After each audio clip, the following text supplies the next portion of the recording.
So this is really exciting for me. And so I really am appreciative. And you all going to hear some music in the background because you know how I do. If you follow me, if you know me, got to have some music happening. And so in the background right now, this is actually my remake of a Jay Dilla tune. I'm a huge Jay Dilla fan. And this tune is called Kamal Remix. So that's what's happening in the background there.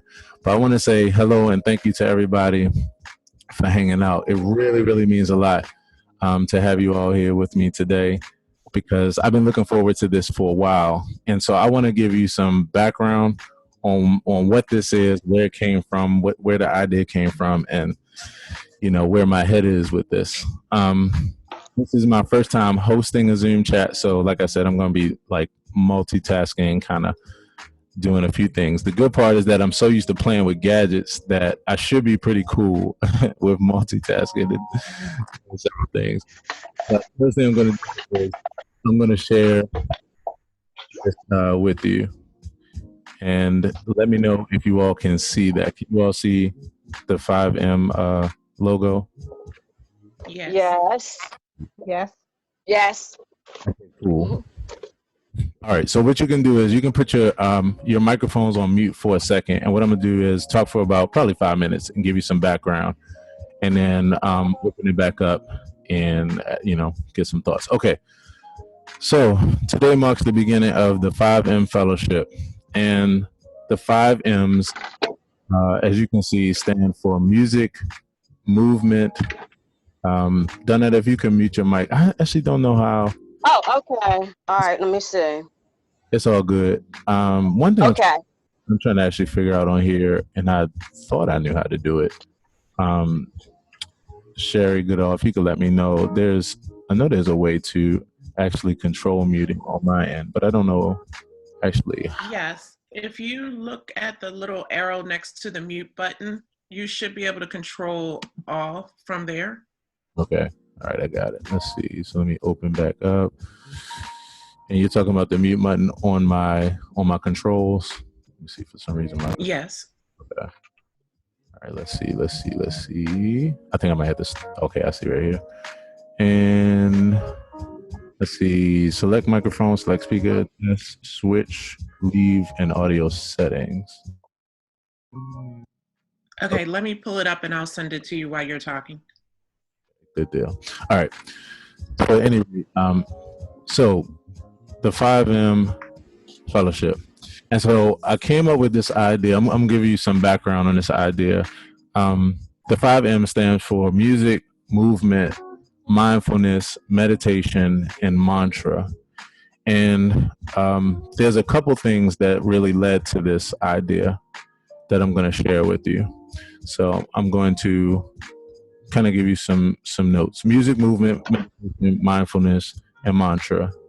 Now, some of you all might be familiar with. You can come up here. Let's see. Janetta, can you hit mute on your microphone, please? Okay. For some reason, I don't know how to do it. Okay, there we go. Okay. No, it just unmuted again. Wait a minute. Uh-oh. I know as the host I have settings, but for some reason, Aaron, I'm just dropping you the message here. How you can mute and unmute. So you'll see it in your chat box in a second. Okay. You said unmuted or muted? Mute your microphone, actually.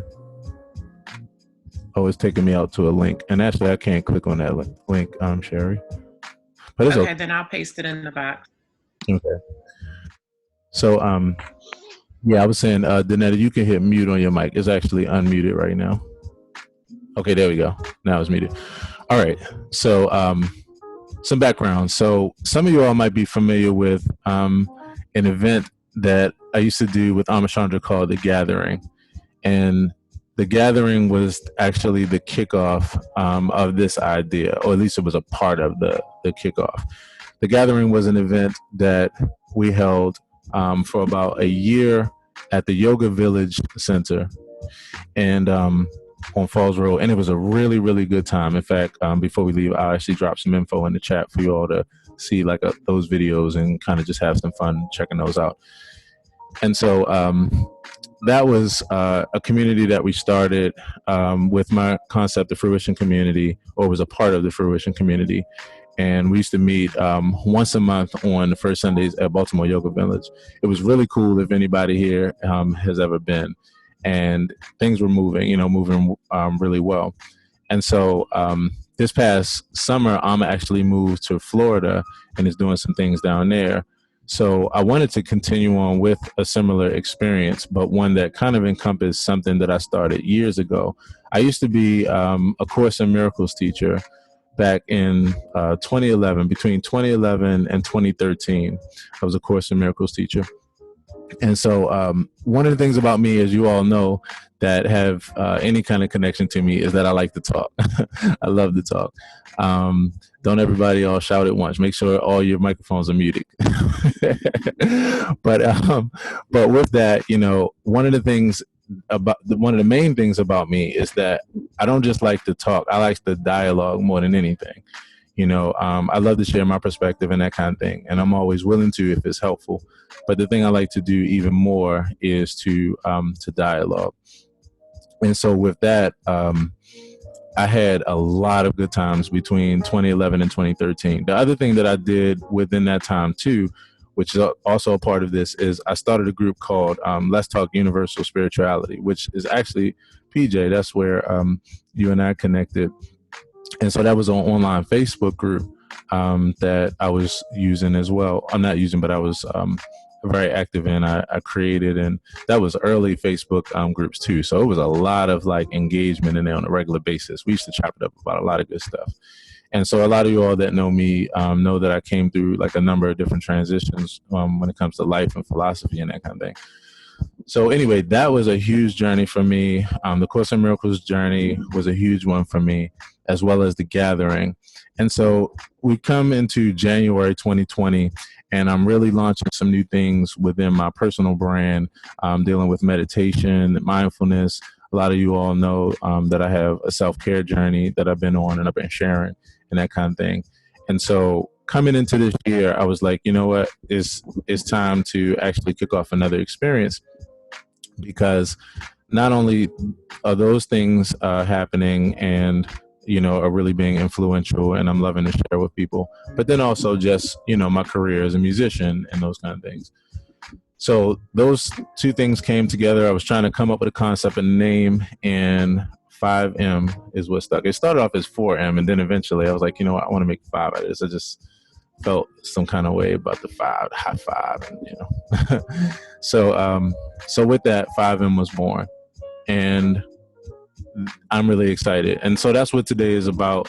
I just want to give a bit of an introduction. We'll talk some more about that as well. But this is where we are, and this is what we want to do. So I want to take a few more minutes just to say hello to everybody, and then we'll kind of move on to the next thing. So the most important thing for me with this in my idea is I wanted... Originally, it was supposed to start off as a live event, and I was going to kick it off at the top of April at Baltimore Yoga Center. But of course, with the advent of everything going on in our world, I was like, you know what, let's go virtual. And I'm actually glad that it's starting this way for a couple of reasons. Number one, because this allows a lot of people to be able to participate at their leisure.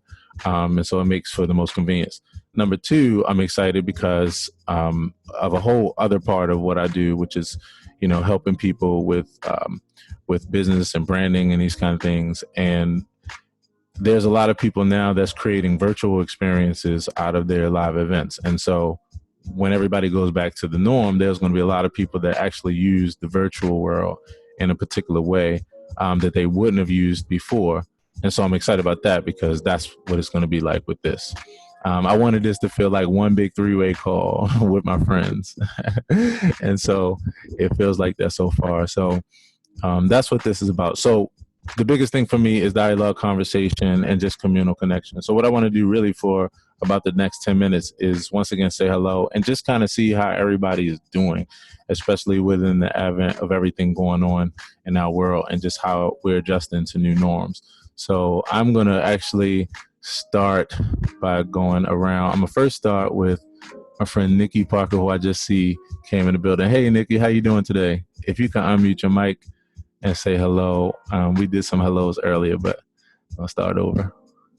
Hey, everybody. How you doing? Don't mind me. I'm walking around the house, so you're going to see some strangeness.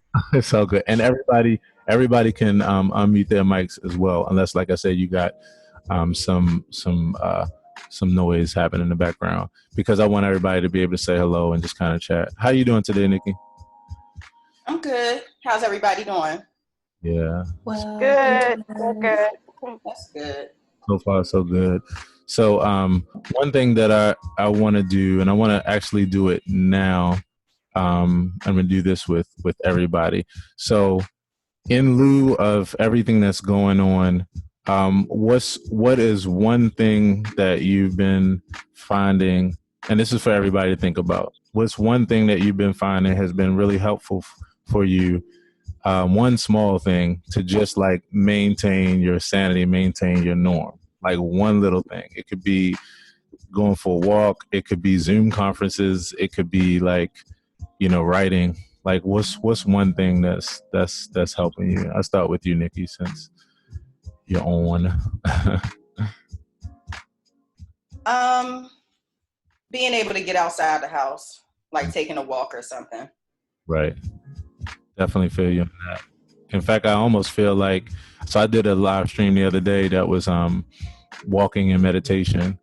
And, I'm outside a lot when I'm working out and exercising, that kind of thing. But for the first time, I was like, you know what? Like taking a walk has a whole new meaning now. Like, and I think that many people are finding solace and finding peace and just being able to get out and take a walk. And honestly, even if they have that phone, like just for a second being connected to nature and that kind of thing, because of not being able to go certain places. So we are finding new ways to cope with that. So appreciate that. All right. So I tell you what, like I said, everybody can actually unmute their mics, and whoever wants to jump in next can just jump in with like one thing that's just helping you right now, or one thing that you found connecting with. Don't all yell at once. This is Marita. I'll speak. I think the thing that's been keeping me grounded is getting up every day, like taking a shower, getting dressed, putting on makeup, whatever it's going to be, putting on some earrings, whatever, and sitting down like I were actually going out to go to work or doing something, because it's very easy to fall into the abyss of just being in your pajamas and doing a whole bunch of nothing and eating junk all day. Right. So just kind of coming up with a routine. Right. Yeah, I definitely feel you on that, Sherry. The funny thing is, one thing you said, which was like not staying in your pajamas all day, and putting on something and creating like a whole new ambiance out of your experience. And I couldn't agree with you with that more. Like so I put up a post on Facebook not too long ago that was like, Corona is taking out creativity to new levels. And the other part of that too is that, Corona it's making us appreciate the simple things in life more so, than normal, which is something we're always striving to do anyway. But this is what comes with evolution. So I definitely agree with you on that. Anybody else? Who's next? Just one. This is Marita. I would say taking the time for devotion. Mm-hmm. Definitely understand that. And what's devotion for you, Marita? Reading a couple devotional books that I have, and reading some online devotions that I have pulled up, or watching a sermonette. Right. I definitely can understand that. Do you find that those things were things that you were doing before and you're just doing more now, or is this like a completely newfound kind of pattern for you? There are things that I was doing before, but not quite as consistent. Right. I can definitely understand that. That makes a lot of sense. Okay, who's next? Anybody can just jump on in. Just one thing. Well, I'll I'll say go next. okay. Hey, Elle, did you say hello? Hey, I don't think we said hello to you. hello everybody.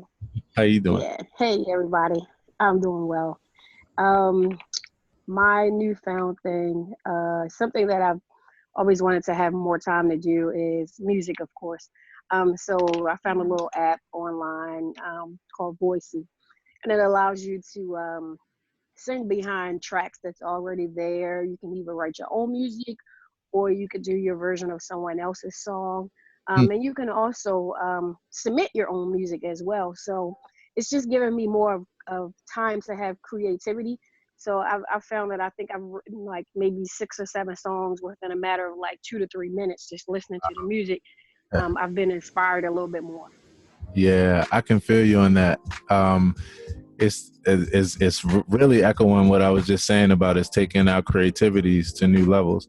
You know, I have a whole lot of empathy right now for everybody on the face of this earth because of the fact that there's no person, no man, woman, girl, boy or child, girl or boy, who is exempt from the impact of this. But I have a saying that, and we kind of know this from other sayings. I think actually this is a saying, but I say it reverse. So like, what doesn't break you makes you, you know. And so I feel like even like with what you're saying, it's taking our productivity to the next level. It's forcing us to find ourselves in new ways, and hashtag evolution. That's what evolution is, right? And it never feels comfortable, but it's always necessary. And so I can definitely feel you on that. It's been kind of the same. Okay, matter of fact, here's how much I can feel you. So between 2014 and 2015, I used to put out an album a week when I was putting out gospel tracks and that kind of thing. And so I got into a particular formula and I was releasing an album a week. So now with what I'm doing now, especially with the piano meditation music, now I'm back to that again, releasing an album a week. And there's no way I would have been doing that if I was as busy as I was before, or if my focus was where it was. I've been forced to shift my focus, forced to adjust to it. And so now it's taking me to new levels. So I definitely feel you on that. So yeah, thanks for sharing that, Nikki. All right, who's up next? I'll share. Okay, so much has happened for me during this time period. Keeping it real, I drink more. Yeah. Hey, look, you drink more, I drink more. I think I have become more empathetic as well. I've come to recognize because, you and I, Course in Miracles students, and I've come to understand so much the power of mind, the power of our thoughts. But I'm coming into a greater realization of how many roles each of us have in this. Right. So it's important for all of us. It's important for me to understand and gain clarity on what my role is, as I also understand and appreciate everyone else's. Because we all have an assignment. Right. And and I have come to, when I say become more empathetic, is to understand your assignment may not look a thing like mine, but it's a critical assignment. Yeah. So, and it's been a difficult path for me because I've also come to understand for myself how much of an extrovert I am, how important touch is to me. Yeah. So this lockdown has caused me to recognize the truth about myself. Right. I desire touch. I desire to be around people, and that's a part of my energy, even though I'm, the introspection has been great, Right. I don't watch TV, and I have disconnected for the most part from Facebook. Right. So it's a whole new reality for myself that I'm creating. Yeah. And at the same time, recognizing who I am and being comfortable with that, being accepting. Right. So and I like is. Go ahead. I'm listening.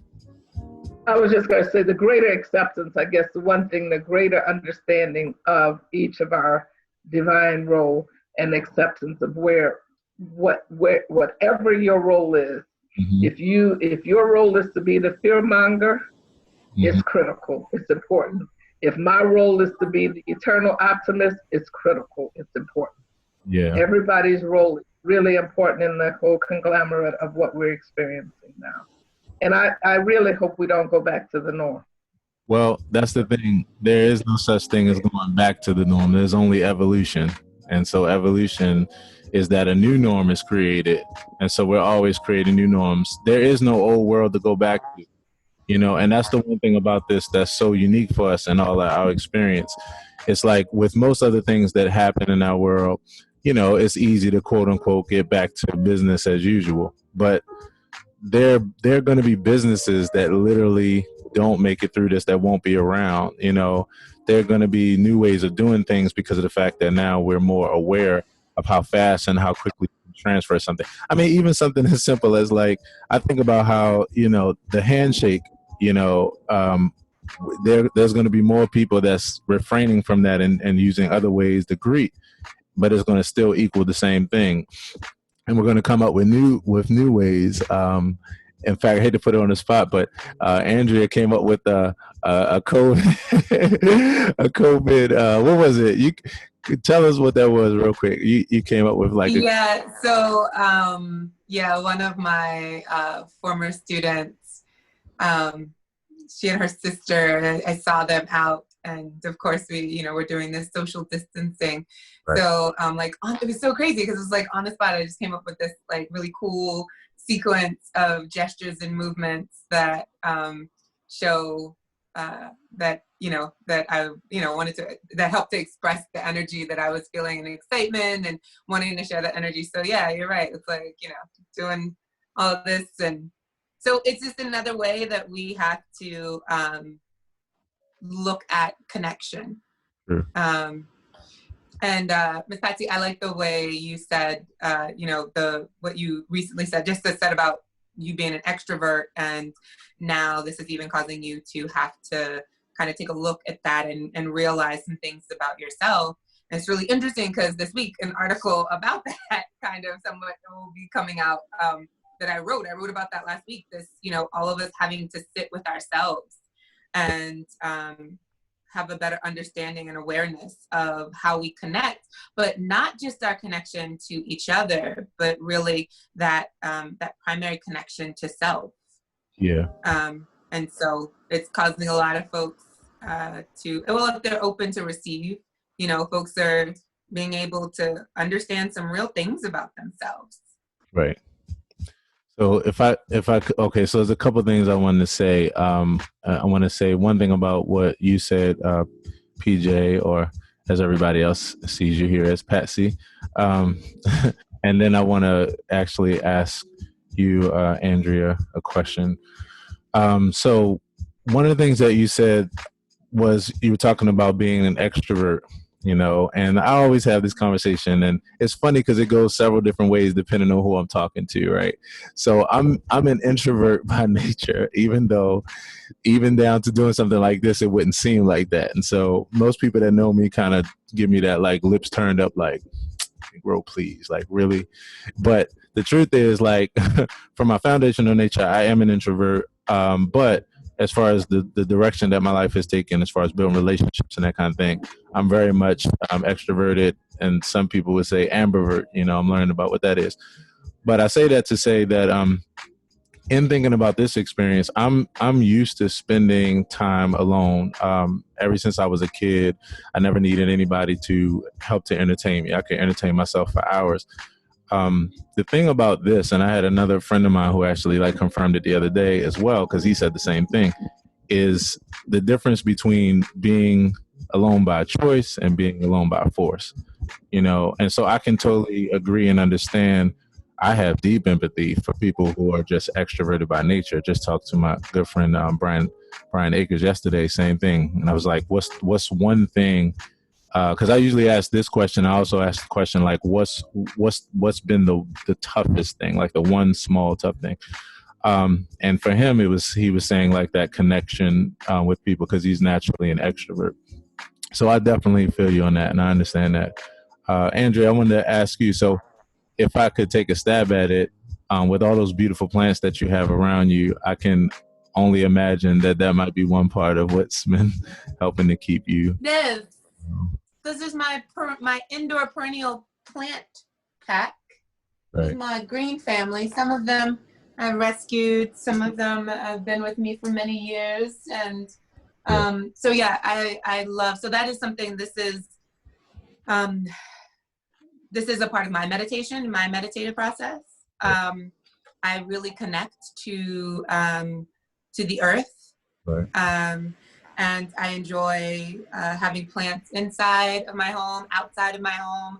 I enjoy the energy of gardening and growing. I love the colors, the different personalities that the plants have. So yeah, this is actually, we're in my kind of my meditation space right now. And it was funny, I was looking around in my house, and everywhere you look, there's some sort of plant somewhere, in the kitchen, in the living room, dining room, the music room, the bedroom, like everywhere. There's just plants, and it's just really important to me. It's a really beautiful process. And so, I get up and I water my plants, and I take that time, and I'm able to just be in the moment. And that's really been helpful for me as well. And I like the fact that I can actually just be here. I like being like in my home right. with my plants. So it's funny you were talking about introverts and extroverts, because I always say I'm a forced extrovert. Yeah. Like people kind of see me, I'm pretty outgoing, but I was an only child for a really long time, so I could entertain myself for hours. Like even though I was alone, I never felt lonely. So I actually I've created a space in a home for myself and my children that is very comfortable, and it feels really good. So yeah, I definitely understand. I do have empathy for those who are not, who are naturally extroverts, because I can imagine that this has to be really challenging in a lot of ways. And then also, if you don't have like a regular practice of meditation, and it doesn't have to be anything concrete, like I tell folks all the time, meditation it could be anything that you do, anything that you enjoy. If it's cooking, chopping the vegetables can become a meditation. So if you're not fully aware of that, or you're just coming into that, I can imagine that it could be really challenging, and it can feel really isolating. Yeah, for sure. Thank you for sharing that. And one final thing I want to say too that I realized about your experience is, and I love plants. My father was a plant enthusiast, but I haven't taken after him yet, where I actually have collected my plants. And I just realized something. If you're a person that's a plant enthusiast and into plants, I'm actually jealous, because you actually have your people around you. You don't have to socially distance from your plants, so I can imagine how you feel, and that's really good. It's really therapeutic, and especially with all the benefits, the plants. Okay. So anybody else? Danetta, did you share yet? One thing. And also I see that Tanya has entered, and I want to say hello as well. So either Tanya or Danetta, if you could share maybe like one thing that's just been helping and keeping you grounded during this time. And if not, that's okay too. Anybody else who hasn't gone? Tanya, are you there? Can you say hello? Because I don't think we got a chance to say hello to you, if you can hear us.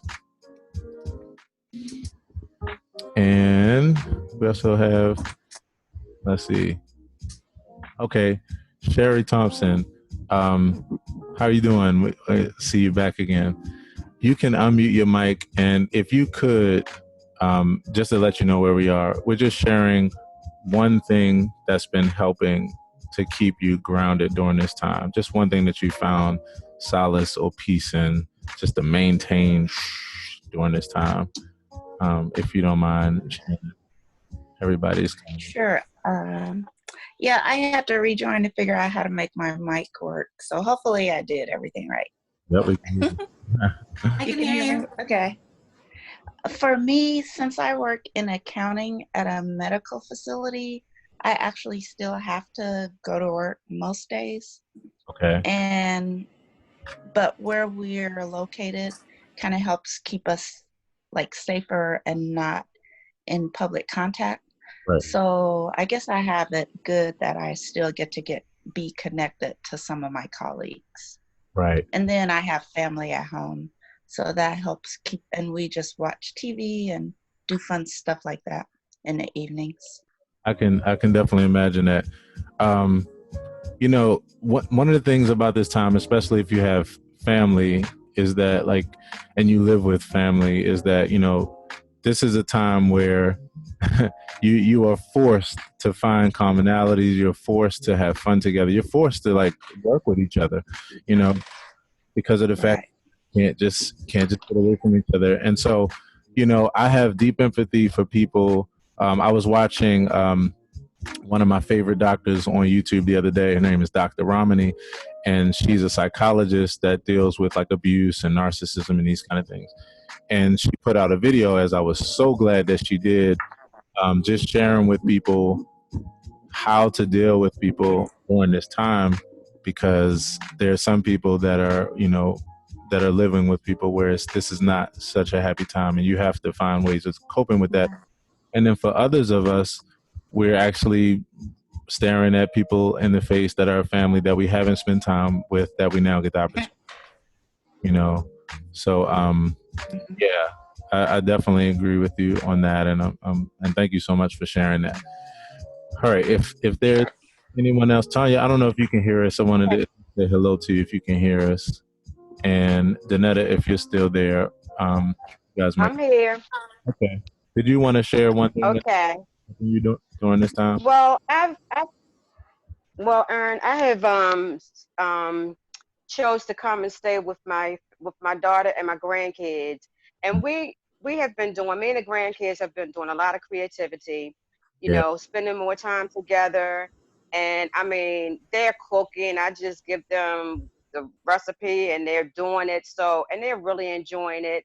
And then we've made face masks, and we plan on making some other things. Yeah. So just the creativity part of it, I'm really enjoying it, you know. Whereas before, we really didn't have time. Now we have all the time in the world. Right. And you have some beautiful, So beautiful granddaughters, and their mom is on the line, right? Isn't mom on? yeah, she's on the I'm line here. too. Yeah. I'm here.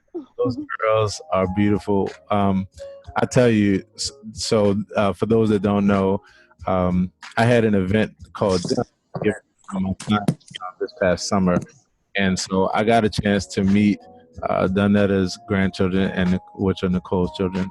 And oh my goodness, those girls are beautiful. They're talented, and I can imagine that you're giving them recipes, and they're just able to go and knock it out. That's fun, and I'm glad you actually get time to. I'm gonna be fat though. I'm getting fat. I'm gonna have to really start walking. I mean, really start walking, because like we just made a peach cobbler the other day. Right. So and they always want to bake, and their mom's birthday is Wednesday, so Yeah. you know, Well, we're gonna be having to do a lot of exercises. Well, I can tell you, you will not be alone, because honestly, you know, during this time, on a fun tip and on a serious tip as well, there's so many people that, you know, we are finding ways to get through this, and we're eating more, you know, and then some of us are dealing with anxiety and different things, you know, that's making us eat more, and then some of us just lost our gym memberships, you know, and so we're trying to adjust.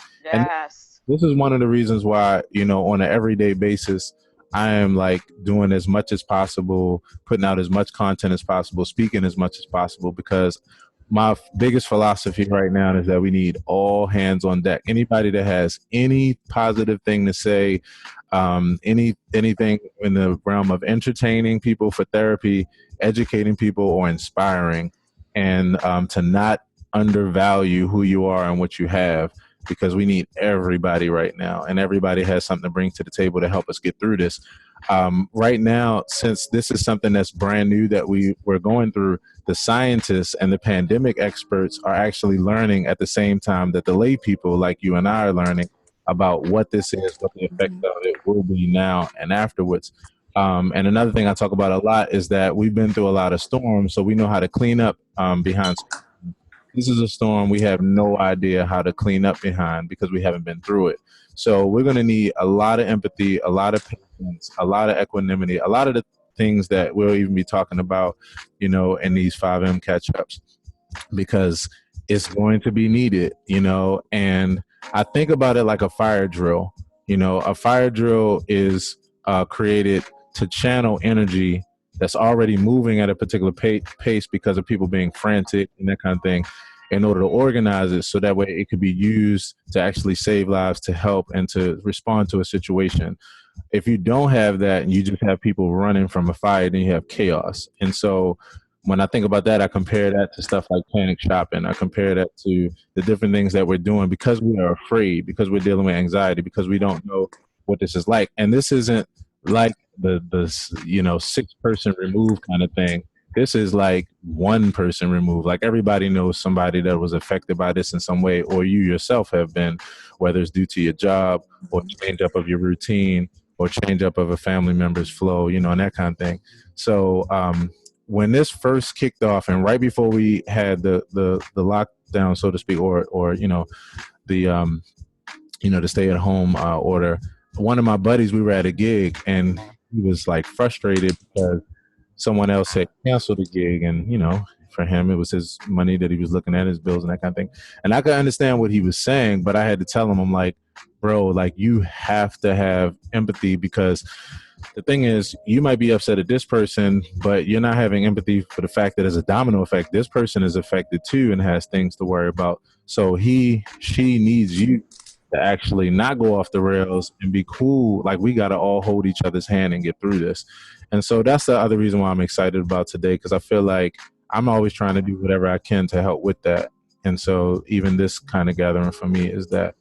So thank you all so much for sharing. Thank you so much. And so the next part of this that I want to do, and thank you, Sherry, I have it now with the participants and I think it was participants mute. Oh, okay, I see it. So what I'm going to do now is actually take us into the next segment, the next part of this suite, right? And that is that, like I said, originally I was going to do this at Baltimore Yoga Village. And so there we were sitting on mats, and this is when we were doing it with the gathering. We were on mats and we have cushions on the floor, and it's real relaxed. Everybody got their shoes off and just kicking it. And the other thing that birthed this experience was I was thinking about all the things that I do on a regular basis. I'm always doing a self-care journey kind of deal on a basis. I'm always stretching, and now I'm into yoga, something that I've been wanting to get into for years. And so things are moving in that direction for me. And so I was like, you know what, if I'm going to do this anyway, why don't I just hang out with some of my friends and we just kind of do this all together and just make it a group experience. So as I thought about that, I said, the way I envisioned it, I was like, okay, with all the yoga mats, with everything that we have, we'll be able to do like some stretching and just some light things just to relieve the tension and to get some breathing in and that kind of thing, because it's something that we really overlook on a day-to-day basis. And since I've gotten into it, since high school, I've been into weightlifting and that kind of thing. And I never was really into stretching. Like for many people that go to the gym, stretching is just like an afterthought. It's just like something to just do real quick, a minute or two, and then you're out the door. But now I have a newfound respect, like for stretching, for really making your body limber and that kind of thing. So with that, I said I wanted to have a movement part of this 5M experience that would be at least about 10 to 15 minutes of that. And I wanted to bring someone in on the experience with that. And actually, I'm sorry, I just forgot how to. I'm sorry. So Sherry, I see the chat that says select participants and manage, but for some reason when I click participants, the window comes up, but it doesn't have manage in there. Yeah, so when the participants come up, you should be able to see where it says mute all. So I have invite, mute me, and reclaim host. Oh, maybe, is it because I'm not the host anymore? Maybe I need to reclaim host. Oh, there it is. Oh, you're absolutely the host. I get it. Yeah, there. I You got it. just picked the host back up. Okay. So now you can do mute all. Right. Got it. Thank you. Okay. Okay. Sorry about that, everybody. You're welcome. So yeah, with that, the reason why I was bringing that up is to basically say that I wanted to make movement a part of the experience. And originally I was like, well, I do stretching. I've learned some things. So maybe and I was like, nah, because I'm not, I don't want to be the person that does everything. So I wanted to invite someone in on the experience who had more experience with that with me. So I want to introduce everybody to my good friend, Andy Pyatt, who is actually under Andiana Yoga. And she's going to... Oh, I didn't change that. But I still am Andiana Yoga. Okay. And she's going to... she's going to actually just kind of lead us into just like a few minutes of movement. And so we'll be able to do it right in our chairs, and we might even stand. I can actually stand in my place. But anyway, everybody meet Andy Pyatt, everybody. Good afternoon, everyone. Once again. So if you're in a chair, I just figured because everyone probably would be seated, I figured we would do some movement in our chairs. So one of the things, so like Erin said, I am a certified yoga teacher. I teach all ages. I teach 0 to 100, I say, because I teach pregnant women. I'm prenatal certified child yoga instructor, and what we call in yoga world the ERYT. So an experienced yoga teacher, just from the number of hours I've practiced and taught. So one of the things I also have done is I have modified poses to work in the chair. So I work with different populations that may have limited mobility. And then sometimes, what I think honestly chair yoga is great, because if you're sitting at a desk all day and you can't necessarily get down to the floor, like you literally can do yoga any and everywhere if you choose. I like to explain to folks that yoga really is about flexibility in the mind, body, and in the spirit. So even if you're taking a deep breath and connecting with your breath, that is actually yoga right there. That is a part of the 8 limbs of yoga, taking your breath work. So today though, like Erin said, he asked me to put together a little bit of movement, and I thought that all of us probably are sitting in our chairs somewhere. So if you if you can find a comfortable space, I'm going to try to move my camera back just a little bit so you can see maybe a little bit more of me. I hope that works. Well, somewhat. But if you're sitting on a chair, kind of come to not the complete edge of that chair, but kind of move so that you're like not leaning all the way back, but come so that you can lengthen your spine and sit in a nice upright, straight position, opening up your chest and beginning to breathe. So I can see mostly everyone right now. It's weird because I'm not on my computer, I'm on my phone, so I'm only going to see a certain number of boxes. But if you have any questions or anything, please just let me know. Just interrupt so we can get in. I think some folks are muted though. So coming to the edge of you're coming to your seat, a comfortable space in your seat. Draw your shoulders down away from your ears. If you would like to, you can close your eyes. Plant the soles of your feet firmly on the earth beneath you. And just begin to connect to your breath. Just breathe. Don't try to change the cadence or how your body's choosing to express inhalations and exhalations. Just be. And so for the next few minutes, we're gonna go through 5 asana. An asana means pose in Sanskrit. And these poses you can do anywhere. Like I said, if you have a chair, you can even do them. These are all poses that are modified for the chair, but they're all asanas that typically are done on a mat. And some of you may be familiar with them. So on the next inhale, I want you to draw your chest outward and your shoulder blades towards each other. So as you inhale, opening up your chest for cow.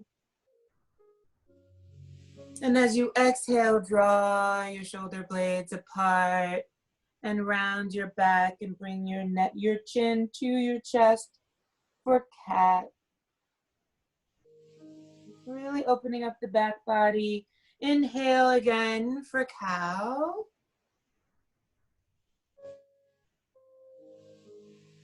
And exhale for cat.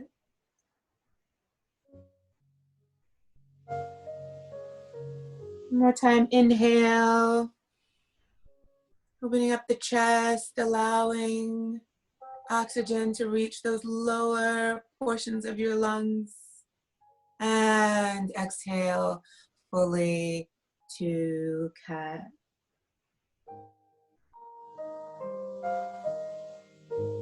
Come back to a neutral position. Draw your shoulders up to your ears. And relax your shoulders down your back. One more up, shoulders to your earlobes. And release as you exhale. Inhale. And exhale. The next pose is, we call it Urdhva Hastasana, but we're seated. So you may have, it's kind of like, it's a modified mountain pose. So we also call this volcano. The kids love this. So take your fingers, spread them out nice and wide and bring them down by your side. Relaxing your shoulders, removing any tension from your jaw. Just continuing to breathe. And as you inhale, allow your belly to move forward. Exhale your belly to move in. So as we, on the next inhale, we're gonna lift our fingers and arms above our head. Exhale, release. Inhale. And exhale. Still feeling the soles of your feet firmly planted on the ground beneath you. Inhale. As you move energy through your spine, through your chakras. And as you inhale this time, take notice of your shoulders. Draw them away from your ears, wiggle your fingertips, and exhale. Next pose is Uttanasana. We call it forward fold. So if you were standing, it's a really great way to kind of get the back of your hamstrings, but we're still gonna get that back side of our body, that back body, opening that up. So inhale. And as you exhale, forward fold in your chair and allow your body to hang. Allow your knees to be, you may not be able to see me all the way, but allow your knees to be open just slightly and see if you can just allow your belly to meet your thighs. Relax your head, shake it from side to side. Tuck your chin to your chest and slowly roll back to your original seated position. Feeling your shoulders relaxed. Maybe your back feels a little more open. One more time. Inhale, shoulders away from our ears. Exhale, forward fold. You might feel that this time might feel a little different.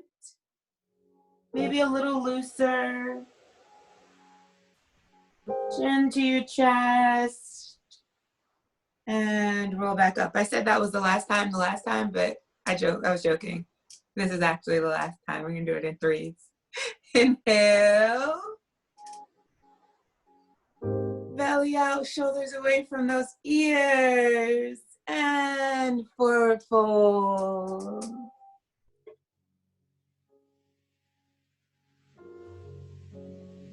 And chin to your chest, slowly rolling up and coming to mountain pose or Tadasana. So the next asana is kind of like a modified pigeon pose. So I want you to, so this, it really is, it's gonna open up the hips, it's gonna open up the hamstrings, but be mindful of where you are and your own body. This is your practice, this is your movement, so listen to your body. So pigeon is, the best way to do chair pigeon is to, you wanna take your left ankle and lift it to your right knee. And I don't know if you can see, but I'm trying to see if I can. I can't lower my phone anymore. Figure that out. So your left ankle is on your right knee. And if this feels good, like today, for whatever reason, my IT band is really giving me a hard way to go. So my hips are a little tight today. Might be the rain, I don't know. Every day is different, it's okay. It's the beauty of the body. Is this If like this feels good, continue to sit here in this space, taking deep breaths. With every inhale, fill your lungs with oxygen, and exhale, release any tension you may feel currently. If this feels good, you can extend this pose by keeping the length in your spine. So sitting up nice and straight, shoulders away from your ears, and forward fold, bringing your chest to your calf. And you're gonna feel that again, and it might feel tight. If it feels tight, take a deep inhale and exhale and release any tension in that area. Inhale, coming back to our seated position, and release your ankle and allow the sole of your left foot to come back to the ground. So in yoga, we do everything and talk about balance. Balance and symmetry are actually not synonymous. So we're gonna do the right side, but just keep in mind that it may feel different. And if it does, that's all right. So taking the right ankle, I do know my left from my right. Cross it over the left knee. Take a deep inhale. And exhale, releasing any tension in that hip. Inhale. And exhale. And if it was your practice on the left side, sitting straight, finding length in your spine, move your chest forward to your calf.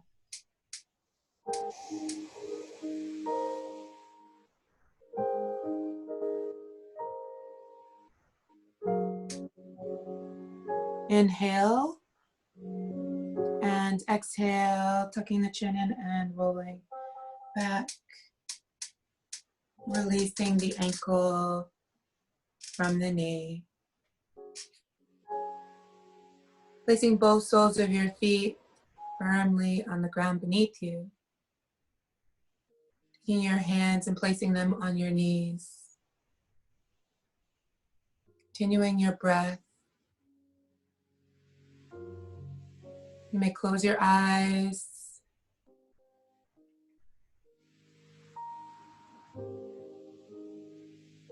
Begin to scan your body.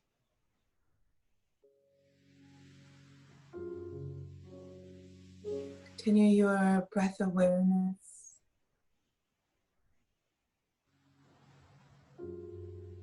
You might feel energy and vibrations in parts of your body that you haven't felt.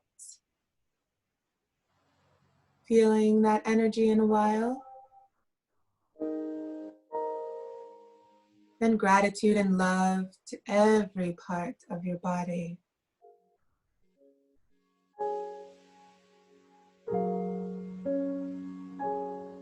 Deep inhale and full exhale. One more deep inhale.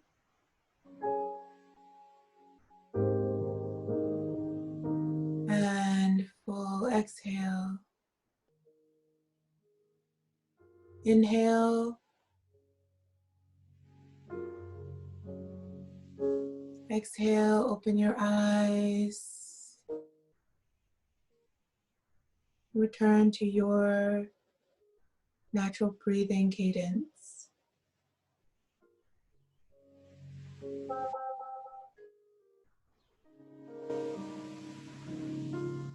Bring your fingers to your side.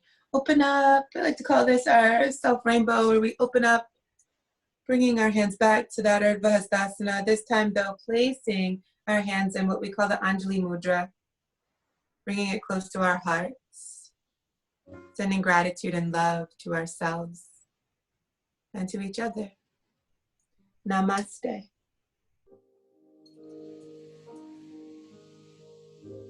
Namaste. Whew, thank you so much. You're welcome. I feel better already. Thank you.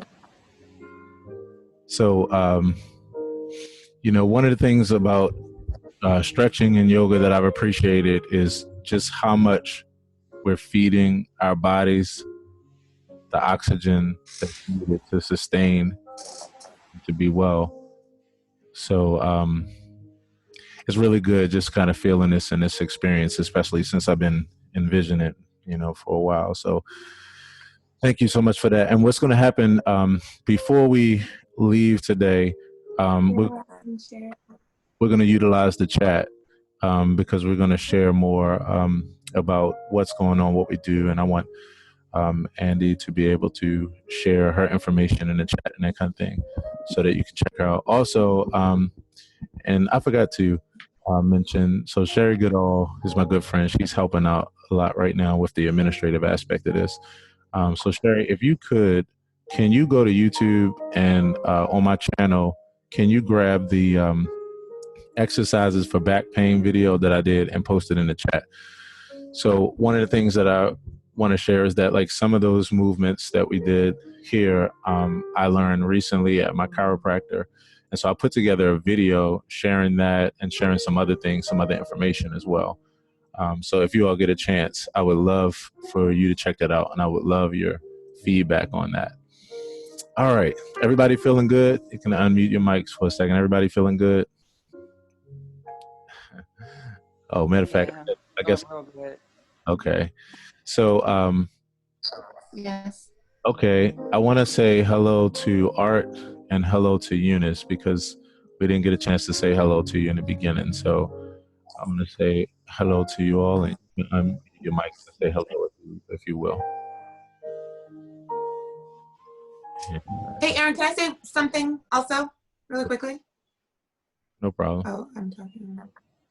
Yep, you got it. Right. Oh, I just wanted to remind everyone also, like I know we're in the house, maybe some of us aren't moving as much, but because I've helped to do it, but just making sure that we're drinking plenty of water and anything that we do. It's so critical for our cells, and especially with moving. I think sometimes when we're in the house, sometimes we may not necessarily drink as much. I don't know. For me, I tend to not, I have all these water bottles, but I tend to drink more water when I'm moving. So just make sure you drink your water. So even if you have water right now, even after that short movement that we did, make sure you hydrate and replenish your cells. Yeah, I think that's a really good thing. You can never, ever, ever drink enough water, as we know. And that's something that I've been paying a lot more attention to as well, especially with this practice, because I've noticed that we're stretching and breathing and drinking more water and just overall being more conscious. Like it's taking things to new levels for me. So I couldn't agree more on that. So the next part of this experience is a music one. I wanted to share. right now. I'm trying to get my sounds back up. Everything was fine, and y'all know how tech go. So I'm going to see if I can get myself straightened out. But in fact, while I'm doing that, the piece that you heard in the background there, that is one of my newest songs, and that song is called Yellows of Spring. And I wrote Yellows of Spring last spring when I was at Oneness Center, and I was helping out with their service. And so, I see what's going on. And so that was Yellows of Spring. I wrote it in the midst of a meditation there, and it was an improvisation that later became a song on my album. And that album is Key Reflections Volume 1. And that's another thing that we're going to throw in the chat as well. So yeah, I didn't get a chance to say hello to Art and to Eunice. Art and Eunice, are you all there? Can you all hear? If you can you unmute your mic and say hello? I just want to make sure that you all can hear me well. That's all right. I can hear you. Thank you. Okay, sweet. How you doing today? Doing all right? I'm doing well. Okay. Thank you. Good to hear, man. Thanks for hanging out. You're welcome. All right. And hello, everyone. This is Eunice. there we go. Hey, Eunice, how are you today? Good. Good. Thank you. Sweet. All right. So this is what I'm going to do, and I'm excited to be able to share with you all.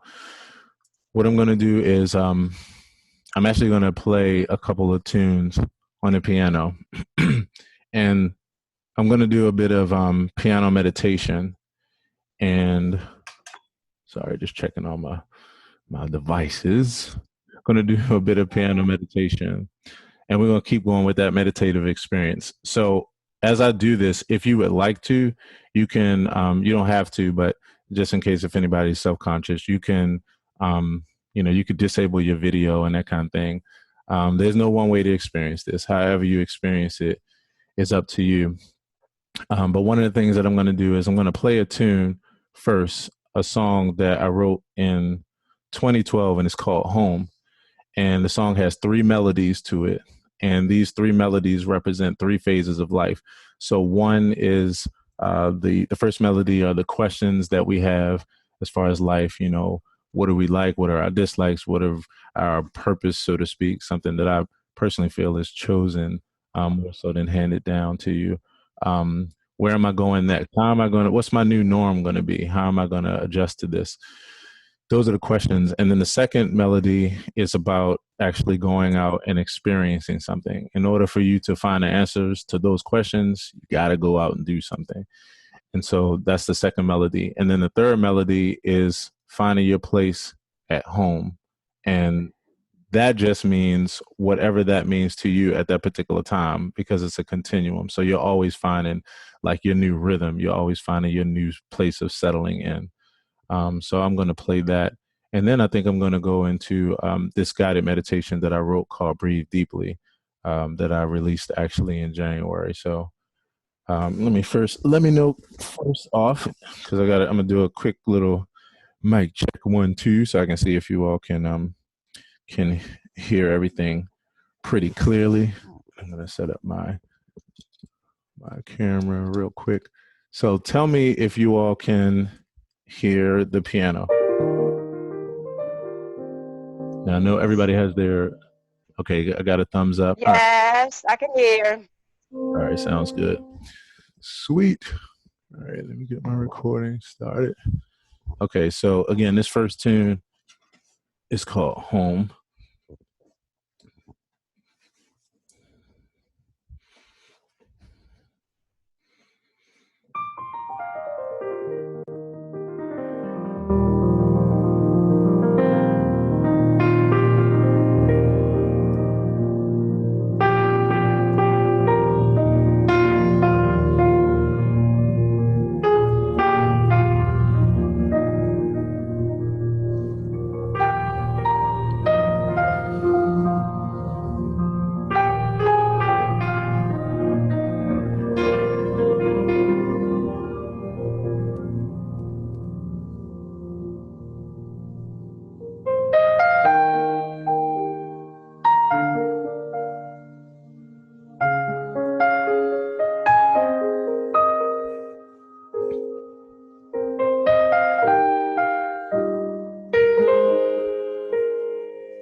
So that was home.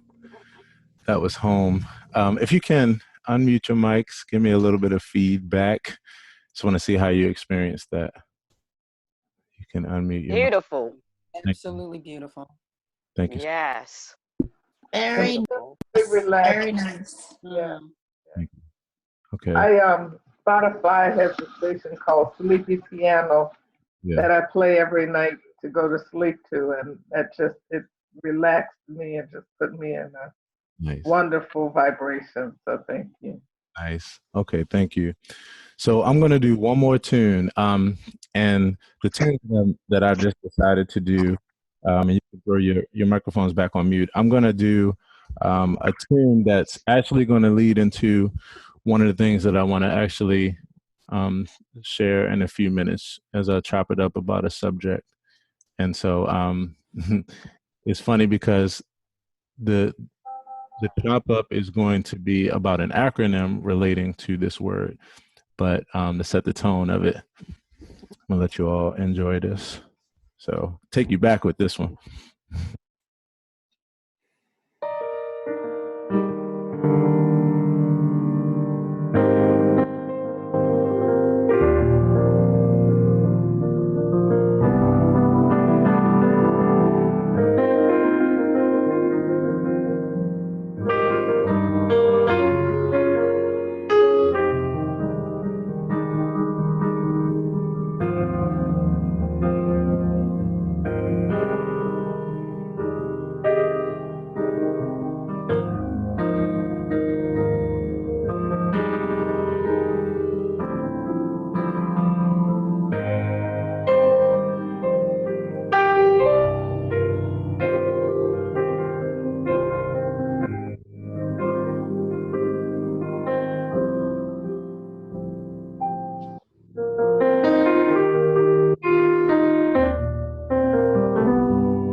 Was all right. First one. $10 cash out to the first person. All right, unmute your mic. What was it? What was it?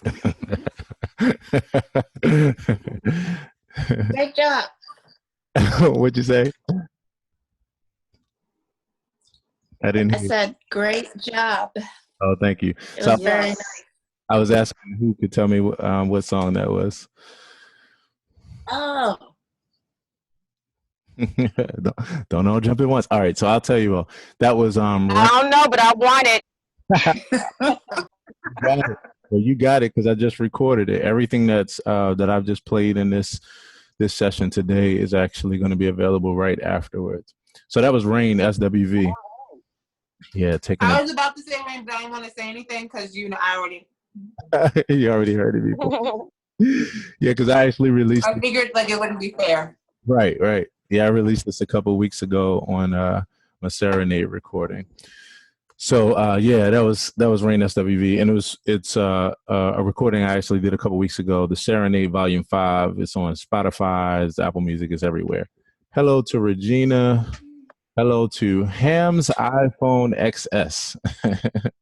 So I don't know what your name is, but if you want to unmute your mic and say hello, and Regina's audio is connecting, and yeah, okay. So the pretty much rounding out this part of the experience, I want to actually share, and what I'm going to do is I want to.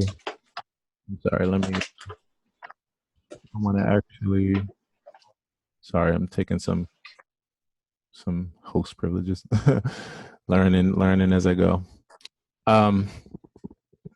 So one of the things that I do on a regular basis is I share from my self-care journey. And while I'm doing this, I'm gonna grab a tune that I'm actually gonna play in the background. And this tune that I'm gonna play is called Breath of Life. And this is a song that I actually released in January. And so Breath of Life is a piano meditation that you can actually, this is also everywhere, Spotify, Apple Music and all those places. And you can also grab it on my site as well, aaronhilltv.com. Before we leave, I'm going to actually try to see if you all be interested in joining my mailing list for the information that I send out regularly, as well as, for information, with regard to 5M. And so as I multitask, I'm going to bring in a track, and I want to, so I share on a regular basis something called the self-care journey. And this was started for me back in December. I've been doing this now since December, and it's really been exciting because a lot of people have been really touched in different ways by this journey. And I'm just grateful because my goal was to continue to grow in the places of mindfulness and meditation and all of the virtues that we espouse on a day-to-day basis.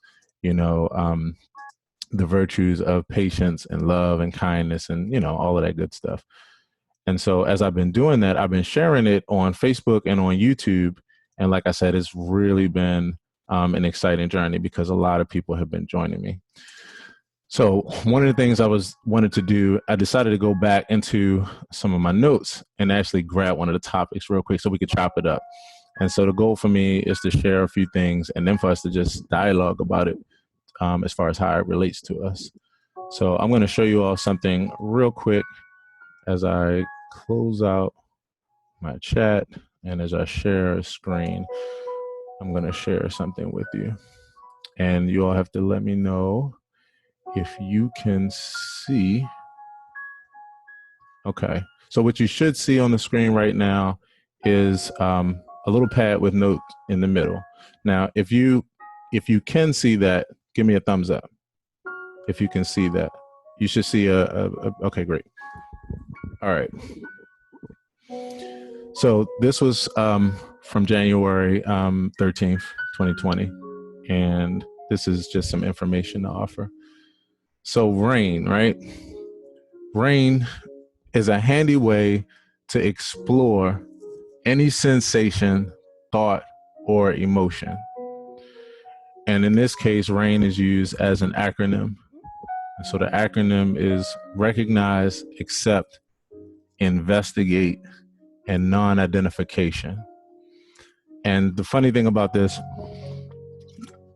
is that I've been used to recognizing things, investigating things, accepting things. It's one of my deepest philosophies in life is that acceptance. I say all the time, my religion is acceptance over expectation. So I wasn't familiar with non-identification. So that's going to be an interesting one. This practice boosts your emotional literacy.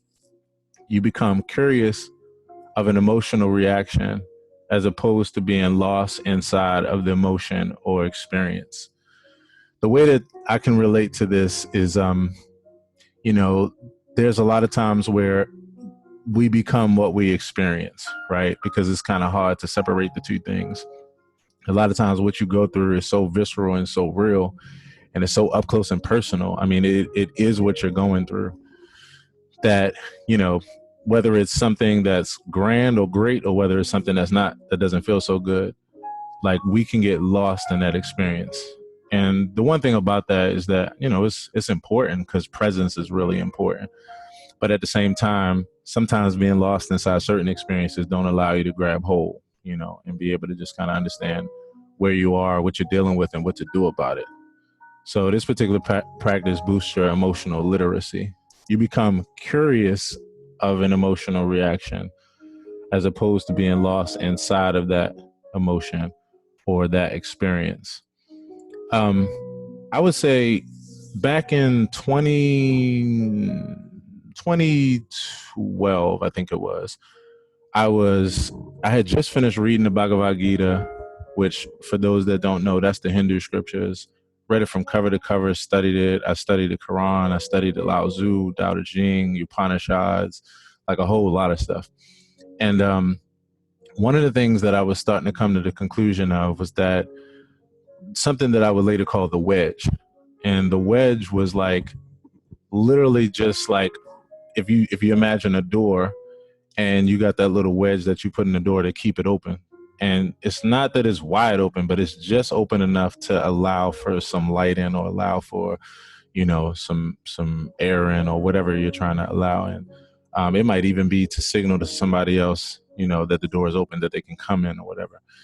And I started thinking about perception, and I was like, it's a really interesting thing because a lot of times you just need that, what I would call wedge, which is you have your experience, you have what you're feeling, but then you also have this other like way to be able to be objective with yourself and to be able to see like another perspective if another perspective is needed. A lot of times we can become so lost in like the things that's in our own head and our own experience that it could be hard to either empathize, like we were talking about earlier, as far as having empathy. It could be really hard to empathize. It could be hard to understand anybody else's experience, or it can be hard to just like reinterpret your own experience. And so what I found helpful for myself as I was just like separating myself so I can have some space between reacting and being impulsive to something and like being able to step back from it and process it, was this concept called the wedge. So yeah, I still use that concept to this day, and I think about it as a perception opener. And again, you might find that like with having this, right, with being able to recognize and having this wedge, you may find that you still have your current experience. You still feel the way you feel. I feel some kind of way, but at the same time, at least you would have like assessed, you've had enough space to be able to assess some other ways of looking at things to then make an informed decision about how you feel. It's why I feel so deep about education and exposure, because I feel like when you make a choice, you don't want that choice to be made just because it's the only thing you're working with. You want to at least know your options and then be able to say, all right, so based on these different ways of looking at it, here's how I feel. So that's the first thing I think about with this. The second thing is you'll notice fewer negative emotions in general because of the regular practice of observing emotional habits. That's one of the things I learned. One of my issues as far as like that go on in my head that I've been working with myself with is that, everything that has a pro has a con. And so I have a habit of rehearsing things in my mind. I rehearse outcomes before they happen. I rehearse conversations before they happen. And what I try to do, even in what I was saying earlier with the wedges, I try to imagine the different ways that things can go in order to understand how I'm going to respond to them. But what I notice sometimes is that by doing that, I might start rehearsing something that hasn't happened, and maybe it's something that's a not so good thing. So I'm thinking about how I'm going to respond to it.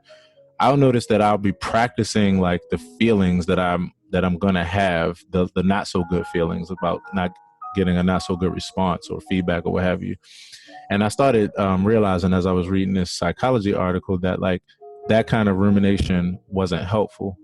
And so being able to step back from that and not rehearse that stuff in my head has now allowed me to have fewer negative emotions in general, because I'm actually practicing being able to step back from things. I'm practicing being able to like not ruminate, not rehearse things, and just have this. It's like stepping back and seeing yourself. It's like a silhouette.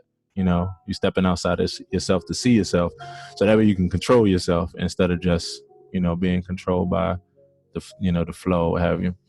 In regards to meditation, sometimes meditation can open Pandora's box, exposing various subconscious feelings, emotions, and habits that you were not previously aware of. At the very beginning of my meditation and mindfulness journey, that was something that I noticed. It was like what happens is all of a sudden you start taking inventory, which is one of the reasons why I'm excited about this kind of gathering, because we can chop it up about those kind of things. And even as we'll do after this, just kind of like, what is this? How does this affect you as far as when you take inventory? But taking inventory is a thing that's going to allow you to come across some strengths, and it's like some not so good things that the best part about it is that you're able to identify things that you didn't realize you were dealing with, so that inventory is really, really important. But the side, because everything has a side effect, is that, again, if you're not careful, then you can get caught right up into those subconscious things that you didn't even realize you were dealing with. Maybe it was like fear of something, fear of someone, fear of like judgment and certain kind of things. So this is true. Now, and I would even say past sometimes meditation can open up, like all the time. It always opens up something that you weren't previously aware of. So the next part is, okay, now here's we get into the R.A.I.N piece, right? And how that acronym stacks up. So the first thing is recognize. The first practice, and this is like kind of I guess you could say a 4-step method that I find helpful in order to process each, day in each situation. First thing is to recognize without judgment the emotions that you're currently experiencing in the moment. In the beginning of this mindfulness journey for me in December, the very first thing I did was look up the word mindfulness.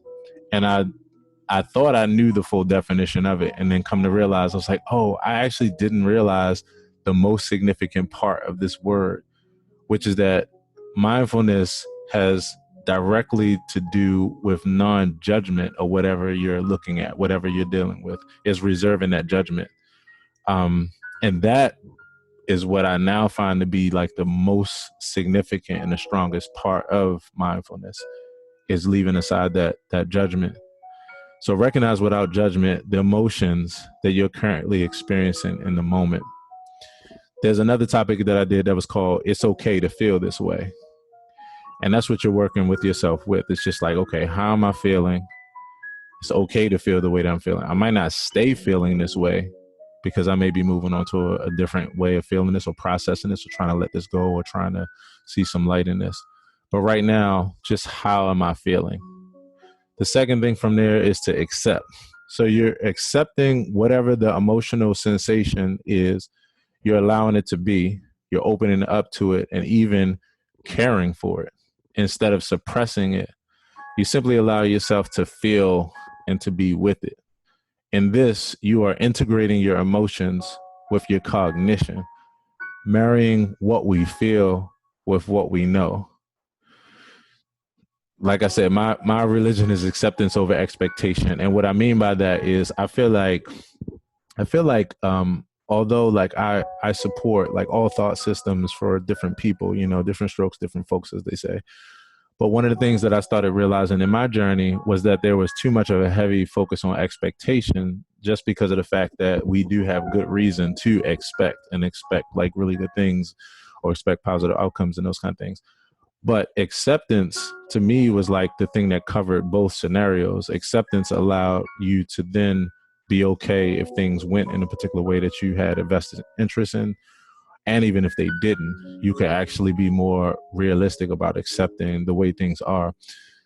The thing that's most, I think, the thing that's most misunderstood about acceptance is it does not mean then like you now succumb to whatever it is, like you give up or give in, or like you or like you condone certain things, you condone certain behaviors, you condone certain things that you experience.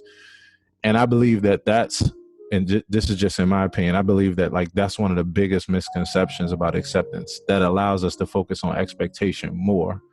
Because for many people, acceptance means like not moving forward and trying to still persevere. But what I've come to learn, and this was even before I studied it, it was just in my own practice of it, because it's just something that's always been a part of my personality. It was more so settling in and being able to cope with the way that things were if you didn't have reason. If you didn't have reason to believe that those things would change or go a particular way. And it also allows you not to be so invested in whatever your desire was or desired outcome that you couldn't be mutable and movable to flow with things as life kind of showed up and showed you what made sense. Right now, it doesn't matter who you are and where you are. You're not getting on a damn plane right now.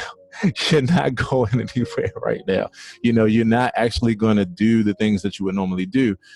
And you can struggle with that, but it's not going to make a difference. So the acceptance piece to me is what allows us to settle in, and you do it in a way where you're willing to do it as opposed to fighting with it. Acceptance is the most important practice for humanity, in my humble opinion. It's also known by synonyms such as equanimity, forgiveness, maturity, love, and being present, etc. The next part of this equation is investigating. Investigating is expanding and deepening the volume of what we're accepting by getting interested in what we're feeling and working at a pace that is acceptable for us.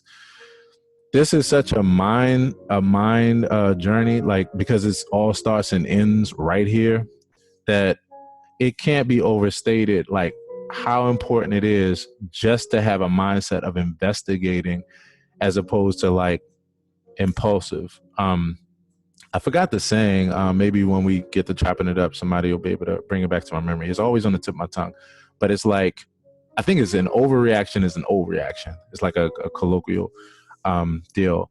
And that has a lot of weight to it as far as to be true, because we're very impulsive. Now, the funny thing about it is that I don't speak about it in a way where that's a negative thing. We wouldn't be here today if we weren't impulsive, because being impulsive allows you to run from the lion when the lion is about to eat you, or realize that that's a lion you're here in the bushes, all the way to today, you know, looking out for, viruses and these kind of things. Like this kind of impulsiveness and being able to move on a dime works in our favor. But it can also create a preconditioned response that doesn't allow us to take a step back and just pause for a second and just investigate, and just be curious. Even if you feel like you already know what it is and what you're feeling and why, just being able to step back and be like, okay, so you have a better chance of coming across things that you didn't realize, or a better way of not getting so caught up.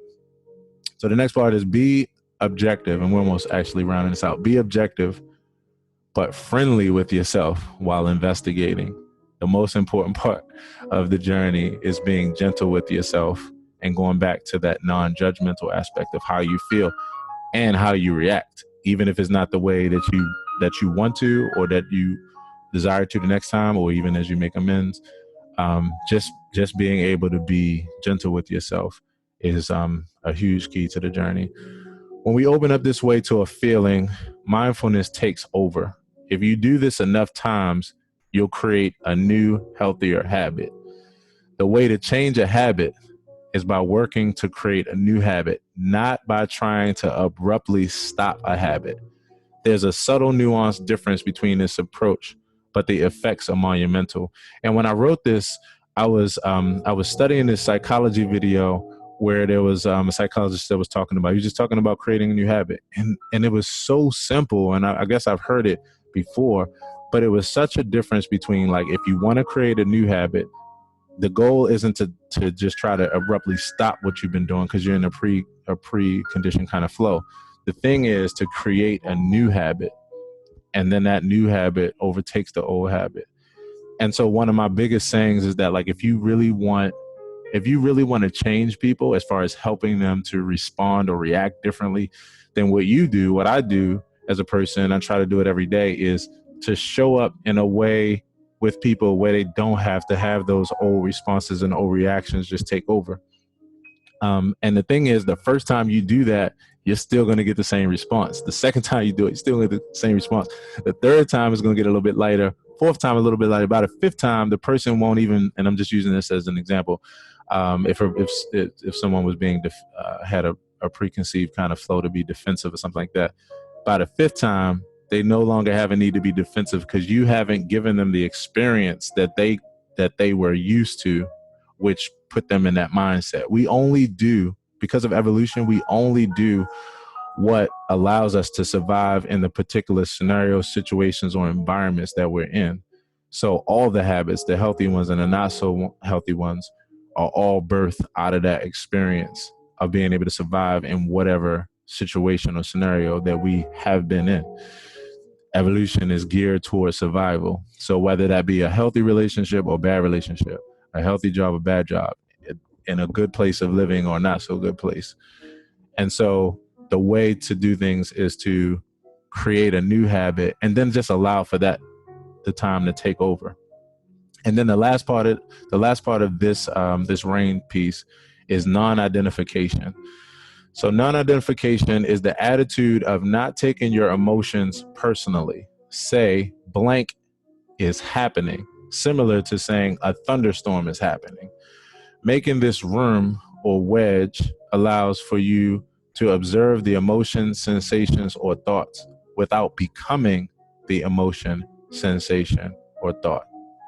And then last but not least, periodically come back to your home base, which is your breath and being with the body, etc., during this mindfulness process and practice, to practice settling in, detaching, having self-compassion, and overall just relaxing, just chilling the hell out. So I just wanted to share that with, like, when I first came across this in my journey, and just to give you some background real quick, and then boom, we're gonna open up for discussion and kind of round out this experience.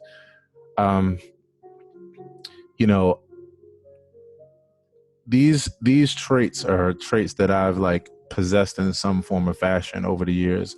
What I've been enjoying now is putting the intention in to then take it to the next level of growth with it. So, bringing that full circle, I feel like that this as an acronym and as a flow can really help with, just dealing with life on a day-to-day basis, both with the good and the not so good. So what y'all think, family? Let's talk about it. What I want to do now is I just want everybody to open up their mics, and the goal now is just to chop it up. Like, how does any of this relate to you? How does any of this relate to your experience? What do you have to say as far as your 2 cents in addition? What are you practicing? What are you working on? What's resonated with you? And let's just dialogue for a few. So I would just leave the floor open, and whoever wants to just kind of chime in. And let's just be mindful. What I want to do, I can be a long-winded person. So what I want to do is, let's be mindful and just kind of keep it succinct so that everybody can kind of have a chance to just kind of share something, and talk to each other in dialogue. So anybody want to kick it off? Don't all yell at once. If not, um, I can actually just choose someone. But yeah, I just want to know, how does any of this speak to you? What are your thoughts? What are your thoughts? I think, Aaron, for me, what you said about, I guess, learning how to be comfortable in a feeling is, for me, like, I was a first-time grandmother a couple of years ago, and unfortunately, the little less than 2-year-old infant, the baby's mom let the baby drown. And so me and my son and the rest of our family, of course, but for me, that was like something that I had never experienced. And so that happened in August. And so I think that's when I started not just looking at you playing the piano, but looking at your meditation and guidance on how to move forward. And so what you said about knowing that sometimes something is uncomfortable, but you have to move forward, that's very helpful. And to me, for you to be so young compared to me, being like, I'm 61, and for me to just have to learn that is really great. I really appreciate your journey and your ability to share that with us. Well, thank you. And I first want to say, because this reminds me of the video I watched where, I don't know if you all saw it. I'll probably share it with you all in the chat or another way to stay connected. There was a video that came out a couple years ago with the guy who started dancing on the hill, and he was by himself, and before you know it, like, everybody joined him. So I first want to say thank you for being the first person to dance. I always have respect for the first person. And that says something. And then secondly, for you to share what you just shared, like, I'm humble for you to share such a personal and just deep experience. I have deep empathy for you, and your family, first of all. Thank you. And then for your path and for your journey to be coping with that through these kind of ideas. I mean, it just really touches me to the deepest place of my heart, Yeah, and I really do feel like that these kind of ideas are really good ideas to help with very deep things like what you're dealing with, as well as very surface level things that we deal with on a day-to-day basis.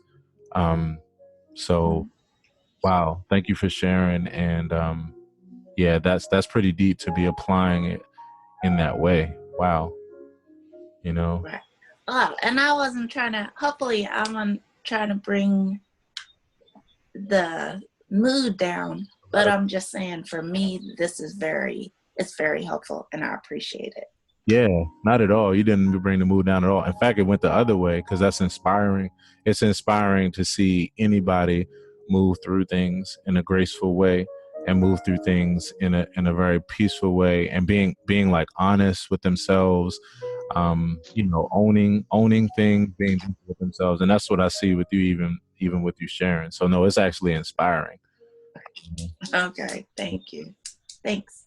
Yeah, thank you. So what are your thoughts? Somebody else, what are your thoughts? So if I can jump in, it's okay? Sure is. So I'd like to kind of piggyback on what the lady just said. Yeah.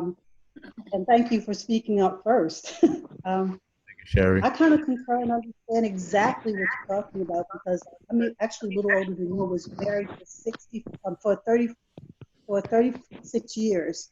And I understand, first of all, send my sympathies to you and understanding to you for your loss. But in this journey, Mr. Hill has done a whole lot for me too, in moving my consciousness and making me think about some things, and moving me in that way that you understand yourself and love yourself and move forward with that. So appreciate you for speaking up, because I wouldn't have done that. Thank you so much. No doubt. Thank you, Eunice, and thank you so much for sharing that. Anybody else? What are your thoughts with regard to recognizing, accepting, investigating, or not identifying? What are your thoughts? Well, and a couple years ago, I found out that I have anxiety. And one of the things that bring my anxiety is because I have severe back issues, back pain. So I went to a class, pain management class, and I was, and one of the things they constantly talked about was meditation. So I have like every night for I guess about 3 months now. I meditate, but I listen to it in my ear, and I just got things off of YouTube, like affirmations and things like that. And but I am having difficulty with meditating while I am awake. Yeah. So just listening to your music, I'm going to get your CD. I like CDs, but Yeah. I'm going to get your CD to see if that would even help me with meditating during the day, you know. Right. So that's where I'm at with it, and this anxiety is no joke. I don't even, most of the time I don't know how it comes, it keeps me from getting asleep and things, and it also feels like you're having a heart attack, Yeah. so I just need to learn how to calm myself down more during the day because at night I have something to go to, Right. so I need to learn how to breathe and all of those things. So this yoga thing is something that I'm definitely going to put in practice as well. Right. And I joined this group just so that I can learn more things about how it can help me. Right. For sure. Let me tell you Yes. something. Hey, Aaron, Mhm. can I comment just really quickly? Yeah. Also, like, we'll put, like, I guess, contact information about everything that's going, like, I guess everything that we're doing. But I think it's really interesting that the anxiety piece, that acceptance piece, and all of that has kind of come up 2 weeks ago, every other week. Myself and Dr. Kia Eubanks. So my background actually is in mental health. I used to be a therapist. My background is in clinical psych. Dr. Kia Eubanks, who still practices, we do an online hour kind of just chat on IG also. And the last chat we did was specifically about anxiety.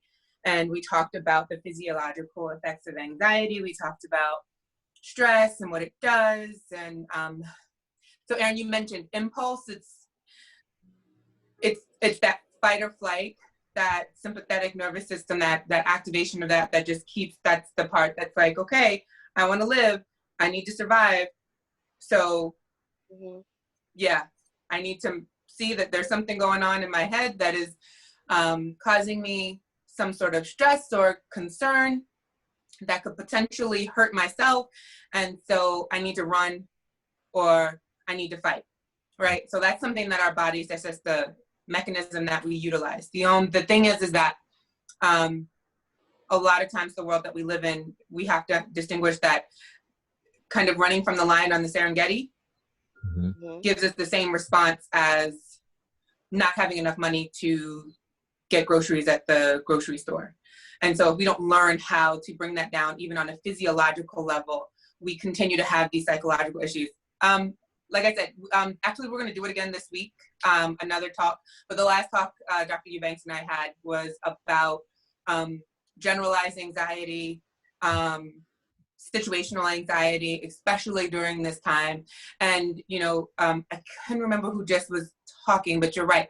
The breath is so, so important. It's one of the things that's why I always am working with the breath. I'm always trying to give that awareness to the breath, because actually it has a physiological response. It actually activates. Every time we exhale, it slows our heart rate down and it activates our parasympathetic nervous system. So it's our body's way of maintaining homeostasis. So the inhale, the exhale, and we do it on a regular, our body knows what to do. However, that nature versus nurture, if there's something going on in our environment that is not conducive to us actually settling ourselves, it can be really hard, and we need that constant reminder. So I'll put it on, I do videos also, just kind of little snippets, because that piece of being able to remain present during the day and during situations that cause us to feel fear and to that instigate that fear response, it is really important. And I hear exactly, I know a lot of folks who actually I've worked with, who've come to me in the past, who now they are talking about, okay, I can do this during one time in the day, but then another point of the day, it's really more challenging. And that is very normal. And it is something that, once again, so like even what Erin was talking about now, you can begin to integrate some very concrete things instead of saying, you know what, now it's, okay, what can I do to remain a little bit more mindful? So starting those new things so that you can integrate those things into your day. And it can be teeny, teeny, tiny. It doesn't have to be huge. I'm sorry, someone's calling me. I thought I had it on do not disturb. I apologize. So yeah, I think this is really great just to even have, because the first part is acknowledgement and having these types of dialogues and discussions and knowing that we're not alone in this process. I'm going to keep talking, but someone is at my door. Sorry. Yeah, and let me say this. So yeah, that's good information that you're saying, and actually, what we'll do is while we're on that, put your while we're actually finishing out the I'll put it on mute. So while we're actually finishing this chat, then what we'll do is we'll actually put all the information in the chat for you all to get the information to be able to link right to those videos and those different resources. And I'm actually going to put information there as well. And then I'm also going to save this chat because I can, and I'm going to actually send this to you all as well. So everybody have the links as well as this video and everything. But I wanted to actually piggyback off of Donetta. I really want to relate to you really quickly, Donetta. So everything that you said, I can relate to. Like every single thing you said about your experience, from the back pain to the anxiety. And I just want to real quickly in at least 2 minutes, just tell you my experience. So what even brought me to this self-care journey, and even starting in December, was dealing with a lot of anxiety from the months of like July and August up until like November or so. Things were really tough for me. I went through a big shift in my life. I just moved back with my dad, and my dad is a different kind of energy than I was used to where I was living. And so we're a family, but it's a whole different dynamic. And so with that, it took a whole different adjusting process. And I went through a lot of anxiety, and more anxiety than I've ever been through in my life, and where it started having effects on my mind, but also my body as well, and showing up in physical ways. And so for a while, I had actually wanted to do this 10% happier app, which is where I found like a lot of my meditations and the stuff that I'm studying, and even building my my philosophy, so to speak, around this off of. And the way that I stumbled across that was that 2 years ago I had a panic attack, and I never experienced it before. So I didn't even know what it was I was experiencing. Well, let me rephrase that. I never experienced it before, but I felt like I knew what it was that I was experiencing when I was like, this really feels like what they say a panic attack is. So I moved through it well. I wasn't harmed, that kind of thing. And I was okay. I was around someone who I trusted, so that helped and everything. But when I finished, immediately, me, I jumped straight on the research, and I came across Dan Harris's 10% Happier course, because Dan Harris is a news anchor from ABC years ago, and he had a panic attack on air, and that led him to like a journey of mindfulness and meditation, that led him to write a book, that led him to start this app called 10% Happier, which is a meditation app filled with meditative courses from different authors, and it's really chock full. In fact, I'm looking to be a contributor in this course as far as my meditations and musically, my musical meditations and my guided meditations. But I was saying that to say that along with that, I was dealing with back pain, like crazy severe back pain. I was dealing with the anxiety. And as soon as I got into this meditation deal, and as soon as I got into the stretching, especially with the yoga stretching, I'm telling you, everything changed. Like everything changed. I mean, to the point where I was just like, wow, but it was the right time. It was something that I was looking to get into anyway, and #evolution, like what doesn't break you makes you. And so in going through that, it now pushed me into a place that, is the greatest place that I've ever been in my life as far as adding on to where I was before. So I feel you in that. And that's one reason why I wanted to put that exercises for back pain video in the chat, because I want you to check that out. I want everybody to check that out if you will. That has been the night and day thing for me. So I just wanted to relate to you real quick and just tell you I can relate to you as far as the anxiety, the back pain, and even the meditation deal. You almost made me laugh when you said, I got it on lock at night, but during the day, because I almost imagine, like, I do some of my meditation when I'm going to sleep, and once I'm asleep. So I'm good to go there, but I can understand how the midday thing. Here's the last thing I'll say, and then I'm done. And this is for everybody. This is something that I learned on this journey. The most important thing about meditation is to not be under the misconception that meditation is that you're only meditating when your mind is completely clear and where there's no thoughts coming through and you're at that Namyare Hekyo place. Like that's not meditation. Meditation is actually the process of going through that, being able to hone and focus and just focus on your breath, and then getting distracted like a 2-year-old kid, wanting some cereal and ready to eat, and then coming back to your breath again and then going back. It literally are the reps, just like going to the gym. So it's the reason why we call it meditation practice, because it's not a thing where you just, you master it and then all of a sudden now you're in this zombie-like place. It's not like that. And that's why one of the things that I do is I developed something called a 30-second meditation technique, which is just 3 deep breaths and 10 seconds of mindfulness, because of the fact that the goal is for people to know that you can do it anywhere with your eyes open, and you could be in the middle of traffic, you could be in line, like whatever. It's just a mental state for you to be in. So don't ever get discouraged because of the fact that you can't focus when you meditate, because the deal is that eventually what happens is you learn how to allow those thoughts to be. And this will be the final thing I say.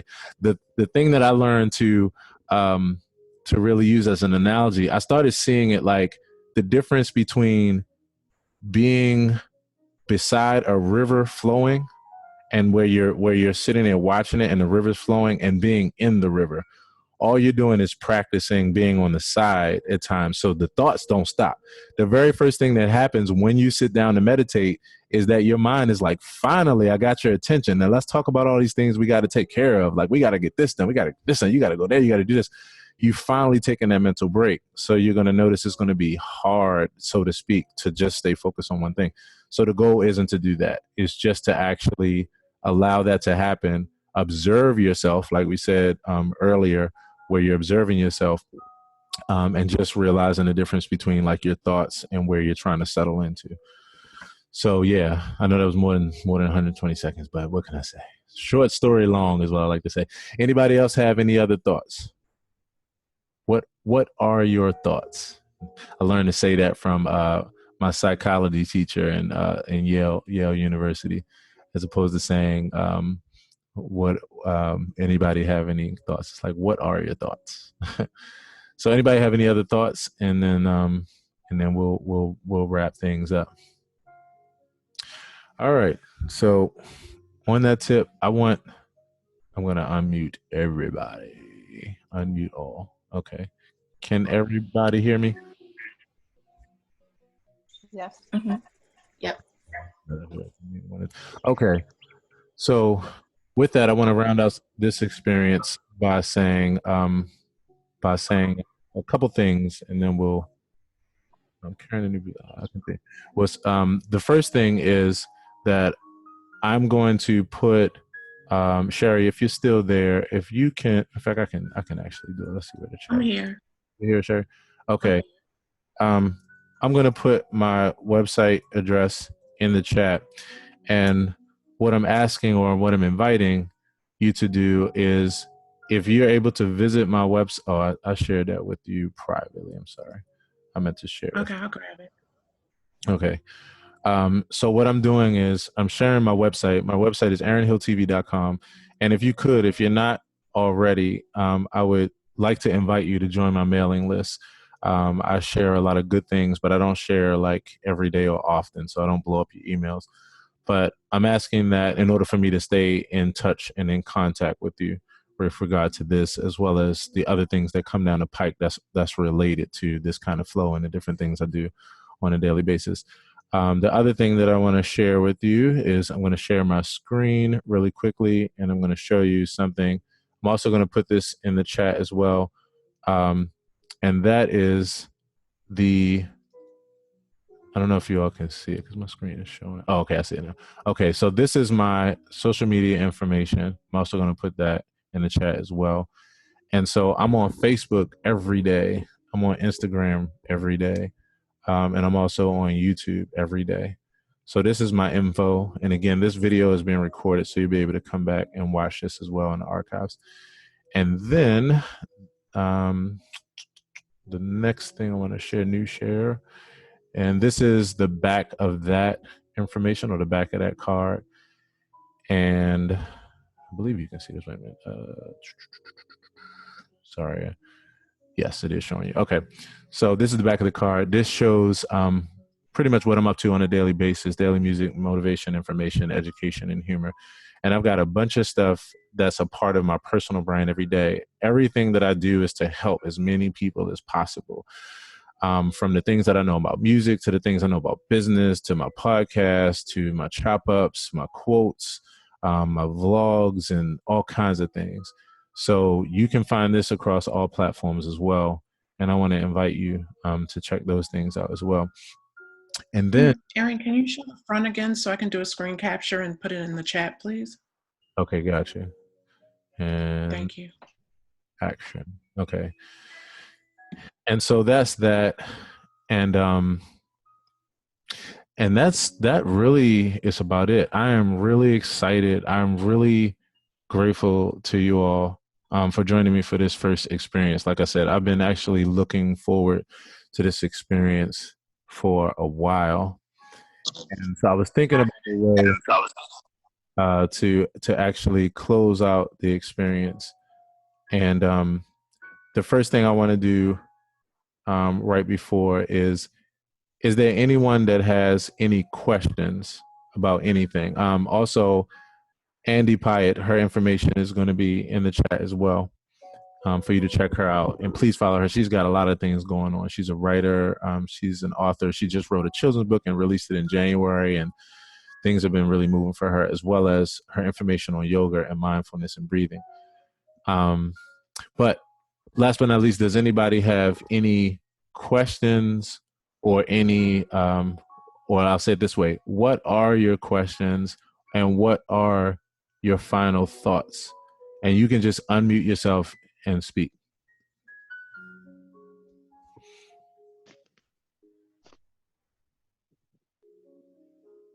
All right. So I guess that means I'll go. Okay, I'll just.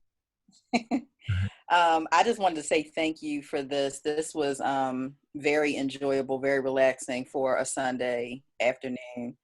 The meditation piece and definitely the music and just having good conversations. So thank you for this.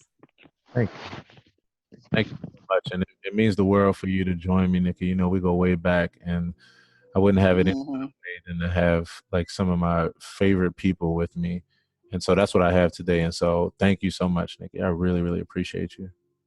Oh, and also on that tip too, the other thing that we can do on the way, on the close of this, in fact, while we're doing this, if you all have anything that you want to share as far as like, hey, this is who I am, this is what I do, put your information as well chat. If it's your website, your cause, like what.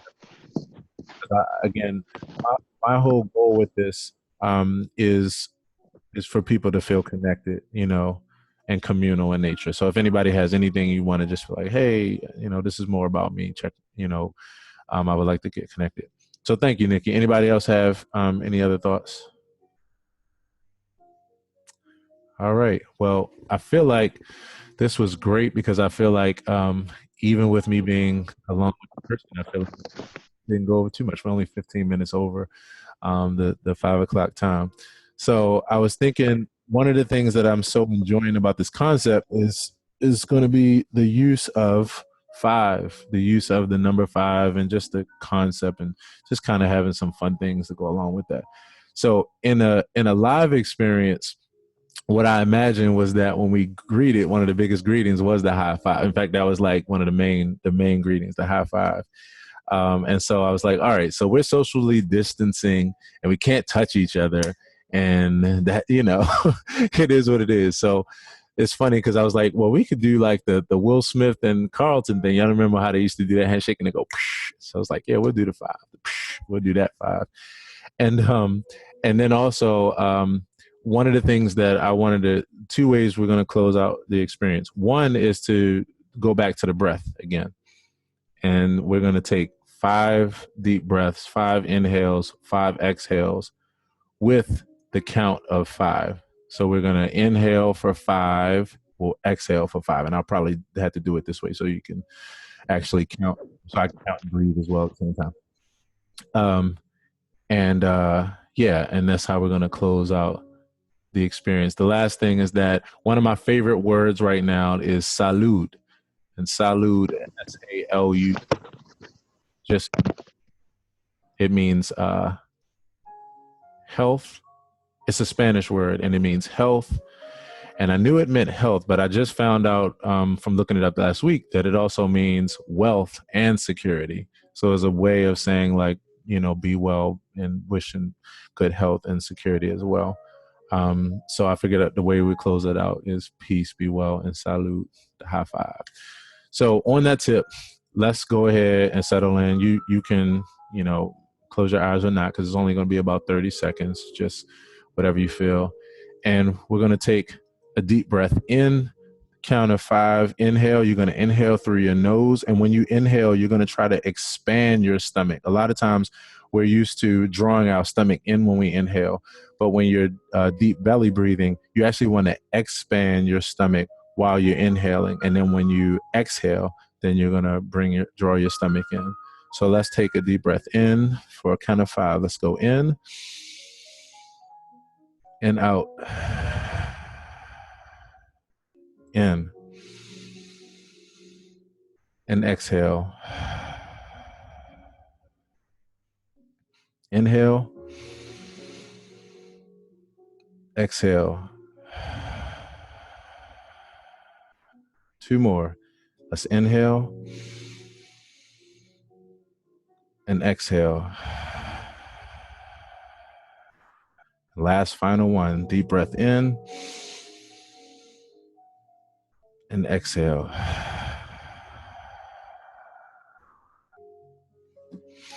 And on that tip, I say peace, be well, and salute. Give you the high five. Thank you all so much for joining me. And again, please don't forget to join my email list at aaronhilltv.com. It's one click. You just go there and you hit join email list. Because I want to send you this. I want to send you the notes from this chat. I want to also send you that write-up that I did for R.A.I.N for you to go back and just for yourself, just have it, refer to it however is needed. And that's about it, everybody. Peace, be well, salute, take care. And I'll be contacting you all soon to figure out when if you're all available for the next meeting. Peace. Okay, salute. Salute, everybody. Thank you. You're very welcome. Thank you.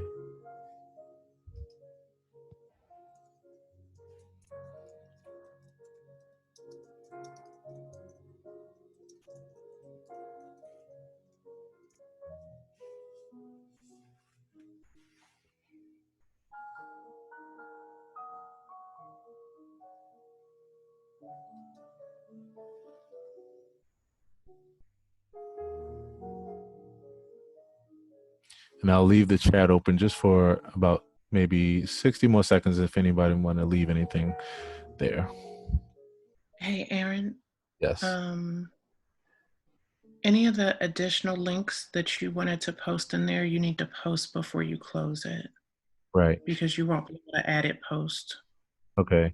And one more thing too, and I didn't do this with the original settings because I did see it, but I don't think I selected it. You can actually make it like auto save the chat. And yes. Oh, I see. Okay, this must be the ad. In the right hand side of the chat box, there's a little dot. And if you click on that, it says save chat. I can initiate that from my end if you don't see it. I do. I just now saved it, in fact. And so what I'll do is, I'll save the chat. Thanks so much. Ham's iPhone. I'm sorry we didn't get your name. You can unmute your. In fact, can you if you desire to, can you unmute your mic and say your name? I just want to say hello to you because we didn't get a chance to say hello. It's Greg, Aaron. Hey, Greg. Can you hear me? Yes. How are you? Yeah. Okay, so I'm doing well, brother. I know a bunch of Gregs, so tell me your last name. I know like 5 Greg. Cunningham. Hey, brother, how are you? I'm doing fine, man. I met you probably back in 12 when you used to perform in Baltimore when you were with Fruition and you had Alma and I can't remember the brother that was on the upright bass and steel drum and the guy on the sax. So it's been a long time and I'm just reconnecting with you. And it's the first time I've been online with you. Appreciate it, man. Well, thank you so much for hanging out. It means the world to me that you hung out with me on this time because of, what this is, man. So thank you so much, man. And yeah, it was so good to have you with us and I hope you enjoy it, man. I certainly did and look forward to participating again in the future. Without a doubt, brother. Well, take care of yourself, man. And thanks for saying hello. And Regina, I want to say hello to you as well. So hello to you, Regina. And if you would like to, you can say hi too. And so I'm going to save this chat. I'll be sending it to you all. And I hope you have a great rest of the day today. And I look forward to talking to you all soon. Peace and take care. All right. You're the same, my brother. All right then.